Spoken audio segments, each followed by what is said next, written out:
Hi hello friends, welcome back to the channel. നമ്മുടെ കുറച്ച് ഫ്രണ്ട്സിന്റെ ഒരു റിക്വസ്റ്റ് ആയിരുന്നു. എന്താ പറയാ, ഒരു ബാച്ചിലേഴ്സ് ചിക്കൻ കറിയാണ്. അതായത് ദൂരെ താമസിച്ച് പഠിക്കുന്നവർക്ക്, ജോലി ചെയ്യുന്നവർക്ക് അവരുടെ കയ്യിലുള്ള ഒന്നോ രണ്ടോ പാത്രങ്ങളൊക്കെ ഉണ്ടാവുള്ളൂ. ഒരു ഇൻഡക്ഷൻ കുക്കറൊക്കെ ആയിരിക്കും മാക്സിമം അവരുടെ കയ്യിലുണ്ടായിരിക്കുന്നത്. നമ്മൾ വീട്ടിൽ ചെയ്യുന്ന കൂട്ട് ഒരുപാട് പാത്രങ്ങൾ മാറ്റി മാറ്റി ചെയ്യാനൊന്നും അവരെ കൈ കാണത്തില്ല. ടൈമും കുറവായിരിക്കും. ചിലപ്പം ക്ലാസ് കഴിഞ്ഞ് വരുന്നതായിരിക്കും, ചിലപ്പം ജോലി കഴിഞ്ഞ് വരുന്നവരായിരിക്കും. ഒരു ചോറ് വെക്കും, ഒരു കറി എന്നതായിരിക്കും മാക്സിമം. ഞാനൊക്കെ പഠിക്കുന്ന സമയത്ത് അങ്ങനെയായിരുന്നു ചെയ്തുകൊണ്ടിരുന്നത്. ഒരു കറി ഒരു ചോറ്, അല്ലെങ്കിൽ കടയിൽ നിന്ന് ദോശ മേടിക്കും, അല്ലെന്നുണ്ടെങ്കിൽ ബ്രെഡ് എന്തെങ്കിലും മേടിക്കും. അങ്ങനെയൊക്കെയാണ് നമ്മൾ റൂമിൽ കുക്കിംഗ് ചെയ്തുകൊണ്ടിരുന്നത്. നമുക്ക് വളരെ എളുപ്പത്തിൽ ചെയ്യാൻ പറ്റുന്ന ഒരു ചിക്കൻ കറി, ഒരു പ്രഷർ കുക്കർ മാത്രം മതി. പിന്നെ ഒരു ചെറിയൊരു ഫ്രൈയിങ് പാൻ ഉണ്ടെങ്കിലും ഓക്കെ, നമുക്ക് നമ്മുടെ ചിക്കൻ കറി തയ്യാറാക്കി നമുക്ക് ചെയ്യാൻ പറ്റും. ഒരുപാട് ടൈം കൺസ്യൂം ചെയ്യാം. നമ്മൾ എന്താ പറയുക, ക്ലാസ് കഴിഞ്ഞ് അല്ലെങ്കിൽ ജോലി കഴിഞ്ഞ് വന്നിട്ട് ഒന്ന് കുളിക്കുന്ന ടൈമിന് മുന്നേ ഇതെല്ലാം കൂടെ ഒന്ന് പ്രിപ്പയർ ചെയ്ത് നമുക്ക് കുളിച്ച് കഴിഞ്ഞ് വന്നാൽ കഴിക്കാൻ പറ്റുന്ന, വളരെ എളുപ്പത്തിൽ ചെയ്യാൻ പറ്റുന്ന ഒരു ചിക്കൻ കറിയാണ്. അപ്പോൾ നിങ്ങൾ എന്തായാലും ചിക്കൻ കറി ഒന്ന്, എസ്പെഷ്യലി ഫാമിലിയായിട്ട് താമസിക്കുന്നവരല്ല, ബാച്ചിലേഴ്സായിട്ട് താമസിക്കുന്നവർ ഒന്ന് ട്രൈ ചെയ്ത് നോക്കുക. നിങ്ങൾക്ക് ഉറപ്പായിട്ട് ഇഷ്ടപ്പെടും. അപ്പോൾ നിങ്ങൾക്ക് ഇഷ്ടപ്പെട്ടില്ലെങ്കിൽ ഞങ്ങളെ വീഡിയോ ലൈക്ക് ചെയ്യുക, ഷെയർ ചെയ്യുക, സബ്സ്ക്രൈബ് ചെയ്യുക. അതോടൊപ്പം തന്നെ നിങ്ങളുടെ കമൻറ്റ്സ് ഒന്ന് അറിയിക്കുക. അപ്പോൾ നമുക്ക് എന്തായാലും വീഡിയോയിൽ കിടക്കാം. അപ്പോൾ നമ്മൾ ഒരു കുക്കർ എടുക്കുക. എന്നിട്ട് നമ്മൾ കഴുകി വൃത്തിയാക്കി വെച്ചേക്കുന്ന നമ്മുടെ ചിക്കൻ പീസസ് നമ്മുടെ കുക്കറിൽ ഇട്ട് കൊടുക്കുക. അപ്പോൾ നമ്മൾ അതിലേക്ക് ചേർക്കേണ്ടത് മുളക് പൊടി, ഒരു 2 ടേബിൾ സ്പൂൺ മുളക് പൊടി ചേർക്കാം. പിന്നെ നമുക്ക് വേണ്ടത് നമ്മുടെ മല്ലിപ്പൊടി. നമ്മളിതിൽ മല്ലിപ്പൊടി ഇച്ചിരി കൂടുതൽ കിടന്നാലും കുഴപ്പമൊന്നുമില്ല. നമുക്ക് മല്ലിപ്പൊടി ഇച്ചിരി കൂടുതൽ നമുക്ക് ചേർത്ത് കൊടുക്കുന്നതാണ് കുറച്ചും കൂടെ ടേസ്റ്റ് വരുന്നത്. അപ്പോൾ നമ്മൾ മല്ലിപ്പൊടി ചേർത്ത് കൊടുത്തു. ഇനി വേണ്ടത് മഞ്ഞൾപ്പൊടി. അത് കഴിഞ്ഞാൽ നമ്മൾ ചേർത്ത് കൊടുക്കുന്ന ചിക്കൻ മസാലയാണ്. ഈസ്റ്റേൺ ചിക്കൻ മസാലയാണ് ഞാൻ മിക്കവാറും യൂസ് ചെയ്യാറ്. പിന്നെ നമുക്ക് വേണ്ടത് ഇച്ചിരി ഗരം മസാല.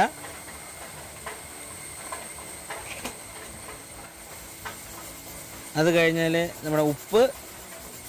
അപ്പോൾ നമുക്ക് പാകത്തിന് ചേർത്ത് കൊടുക്കാം. നമുക്ക് ഉപ്പ്, പിന്നെ ഒരു നാരങ്ങയുടെ നീരാണ് നമ്മൾ ചേർക്കുന്നത്. പകുതി നാരങ്ങ മതി, അതാണ് കുറച്ചും കൂടെ ഈസി എന്ന് പറയുന്നത്. ഒരുപാട് നാരങ്ങ ആകുമ്പോൾ ഭയങ്കര പുളിപ്പ് നിൽക്കും. പകുതി നാരങ്ങ മതി. അപ്പോൾ ഇത് ജസ്റ്റ് ഒന്ന് ഇളക്കി കൊടുക്കുക.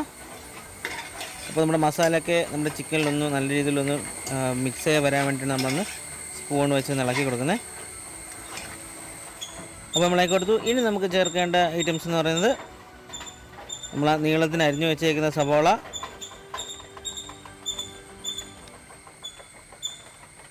കഴിഞ്ഞാൽ പിന്നെ വേണ്ട നമ്മുടെ തക്കാളി. അത് നമ്മൾ നീളത്തിൽ കണ്ടിച്ച് വെച്ചേക്കുന്ന തക്കാളി ഇട്ട് കൊടുക്കാം. പിന്നെ നമ്മൾ വെച്ചേക്കുന്ന അരിഞ്ഞു വെച്ചേക്കുന്ന നമ്മുടെ പച്ചമുളക്, ചെറുതായിട്ട് അരിഞ്ഞ ഇഞ്ചി, ചതച്ച വെളുത്തുള്ളി. അപ്പോൾ നമ്മൾ ഇത്ര ഇട്ടിട്ടുണ്ട്. ഇനി നമുക്കൊന്ന് അടച്ചു വെച്ച് ഒരു 2 വിസിൽ കിട്ടുന്നവരെ നമുക്കൊന്ന് വേവിച്ച് അടച്ചു വെക്കാം. അപ്പോൾ അത് കഴിഞ്ഞിട്ട് നമുക്കൊരു പാനിൽ എണ്ണ ചൂടാക്കി ഒന്ന് കടുക് പൊട്ടിച്ചെടുക്കണം. ഇത് നമ്മൾ വെളിച്ചെണ്ണയാണ് യൂസ് ചെയ്യുന്നത്. നമുക്ക് ഏത് കുക്കിംഗ് ഓയിൽ വേണമെങ്കിൽ ഉപയോഗിക്കാം. നമുക്ക് കടുക് പൊട്ടിച്ച് കഴിഞ്ഞാൽ നമ്മുടെ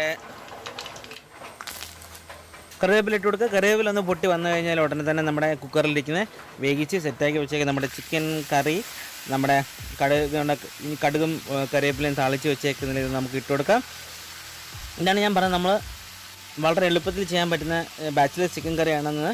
നമ്മൾ സ്കൂളിലോ കോളേജിലോ അല്ലെന്നുണ്ടെങ്കിൽ ഓഫീസിലൊക്കെ പോയിട്ട് വന്നിട്ട് പെട്ടെന്ന് ഇതേപോലെ ഒന്ന് ഫ്രഷ് ആവുന്നതിന് മുമ്പ് ഇതൊന്ന് കട്ട് ചെയ്ത് കുക്കറിലാക്കി വെച്ചിട്ട് നമ്മളൊന്ന് പോയി ഫ്രഷ് ആയിട്ട് വരുമ്പോഴത്തേക്കും നമ്മുടെ ചിക്കൻ കറി സെറ്റായിരിക്കും. പിന്നെന്താ വേണ്ടത്, നമുക്ക് ഇതേപോലെ കടുക് താളിക്കുക, നമ്മുടെ കറി എടുത്തിട്ട് ജസ്റ്റ് ഒന്ന് ചൂടാക്കുക. പിന്നെ നമുക്ക് എന്തെങ്കിലും മസാലപ്പൊടികൾ കുറവുണ്ടെന്ന് തോന്നുന്നെങ്കിൽ എരിയോ അല്ലെങ്കിൽ ചിക്കൻ മസാലയോ അല്ലെങ്കിൽ മല്ലിയുടെ പൊടി എന്തെങ്കിലും നമുക്ക് കുറവാണെന്നുണ്ടെങ്കിൽ വറുത്ത് ചേർത്ത് കൊടുക്കുന്നതാണ് കുറച്ചും കൂടെ നല്ലത്. പച്ചയായാലും കുഴപ്പമൊന്നുമില്ല. വറുത്ത പൊടികൾ ചേർക്കുമ്പോൾ കുറച്ചും നല്ല ഒരു എന്താ പറയുക, ഒരു സ്പൈസസിൻ്റെ ഇങ്ങനെ സ്മെല്ല് നമുക്ക് നല്ല പോലെ കിട്ടും. അപ്പോൾ നമ്മൾ മുളക് പൊടി മല്ലിപ്പൊടിയും ചേർത്ത് കൊടുത്ത് ജസ്റ്റ് ഒന്ന് ഇളക്കി കൊടുക്കുക.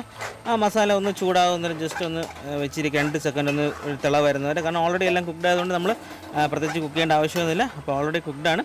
അപ്പോൾ നമുക്ക് 2 സെക്കൻഡ് ഒന്ന് വെയിറ്റ് ചെയ്യും. വേണമെന്നുണ്ടെങ്കിൽ കുറച്ച് മല്ലിയിലയും പുതിനയിലയും നമുക്ക് വേണമെങ്കിൽ ചേർത്തെടുക്കാം. ഇല്ലെന്നുണ്ടെങ്കിൽ കറിവേപ്പിലാണെങ്കിൽ കറിവേപ്പില ചേർത്തെടുക്കാം. ബസ് ഇത്രയും മതിയാവും. ഒന്ന് അടച്ച് വയ്ക്കുക. ഒരു 10 മിനിറ്റ് കഴിയുമ്പോഴത്തേക്കും നമുക്കത് യൂസ് ചെയ്യാം. അപ്പോൾ ഇതിൻ്റെ കൂടെ കഴിക്കാനായിട്ട് വളരെ സിമ്പിളായിട്ട് നമുക്ക് പെടേന്ന് ചെയ്തെടുക്കാൻ പറ്റുന്ന സാധനമുണ്ട്.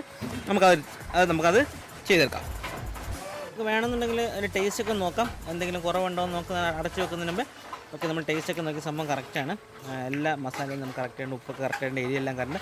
അപ്പോൾ അതങ്ങനെ ഇരിക്കട്ടെ. നമുക്ക് പെട്ടെന്ന് കഴിക്കാൻ വേണ്ടിയിട്ട് നമുക്ക് എളുപ്പത്തിലൊരു സാധനം ഉണ്ടാക്കിയെടുക്കാം. എളുപ്പത്തിൽ സാധനം എന്ന് പറയുന്നത് നമ്മുടെ പുട്ടാണ്. പുട്ട് നമുക്ക് സാധനം കുറ്റിയിൽ വെക്കാറുണ്ട്. ഇത് നമ്മൾ ഇഡലി പാത്രത്തിലുണ്ടെങ്കിൽ എല്ലാം മാവൊക്കെ മിക്സ് ചെയ്ത് ലെയറായിട്ട് നമ്മുടെ നാളികേരവും നമ്മുടെ മാവ് ഇട്ട് കൊടുത്ത് വെള്ള തുണിയിട്ട് നമ്മൾ ഇട്ട് കൊടുക്കുകയെന്നുണ്ടെങ്കിൽ പെട്ടെന്ന് നമുക്ക് കുക്ക് ചെയ്തെടുക്കാം. 2 ആൾക്കൊക്കെ എളുപ്പത്തിൽ അല്ലെങ്കിൽ 3 ആൾക്കൊക്കെ എളുപ്പത്തിൽ കുക്ക് ചെയ്യാൻ പറ്റും. നമ്മൾ പുട്ട് കുറ്റിയിൽ വെക്കുന്നതിനൊക്കെ ഇതാണ് കുറച്ചും കൂടി ഈസി. ഇഡലി കുക്കറിൻ്റെ ആ തട്ടിൽ നമ്മൾ വെജിറ്റബിൾസൊക്കെ ബോയിൽ ചെയ്യുന്ന ആ തട്ടില്ലേ, അതിനകത്തൊരു വെള്ള തുണി ഇട്ട് കൊടുക്കുക, മാവിടുക, നമ്മൾ നാളികേരം ഇടുക, ഒരു ലെയർ മാവിടുക, പിന്നെ നാളികേരം അടച്ചു വയ്ക്കുക. നമ്മൾ പുട്ട് വേകുന്ന ആ ടൈം ഒരു 10 മിനിറ്റിനകത്ത് നമ്മുടെ പുട്ട് വെന്തിട്ട് എന്നിട്ട് നമ്മുടെ ചൂട് പുട്ടും ചിക്കൻ കറിയും കൂടെ നമുക്ക് കഴിച്ചു വെക്കാം. ഓക്കെ, നമ്മുടെ പുട്ടൊക്കെ നമ്മൾ വെന്തിട്ടുണ്ട്. ഇനി നമ്മുടെ ചിക്കൻ കറി എടുക്കുക. നമ്മുടെ പുട്ട് സെറ്റായിട്ടുണ്ട്. ചിക്കൻ കറി എടുക്കുക, നമ്മുടെ ഫുൾ പ്ലേറ്റ് എടുക്കുക, നമ്മുടെ പുട്ട് വെക്കുക, അതിൻ്റെ മണ്ടയ്ക്ക് ചിക്കൻ കറി ഒഴിച്ചു കൊടുക്കുക.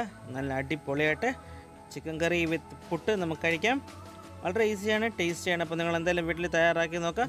അപ്പോൾ നമുക്ക് അടുത്തൊരു വീഡിയോയിൽ കാണുന്നവരെ ബൈ ഫ്രണ്ട്സ്.